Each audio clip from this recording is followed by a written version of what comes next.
Ma olin 7. klassis, läksin oma rajooni juuksurisalongi. Mulle väga meeldis soojangute tegemine ja käisin juhatajat uurimas. Aga mis sa tead siin?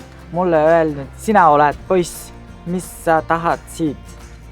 LGBT inimesed on ka inimesed, aga mitte Tadžikistanis.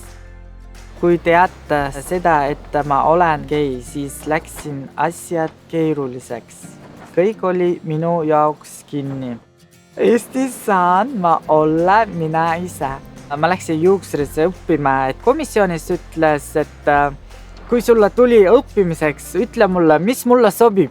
Ma ütlesin, teile sobiks olla lambaline juuksed tegemata lambaline soojangut. Need on naarjas, et võtama vastu mina. Mul oli nii hea meel, see oli minu unistus.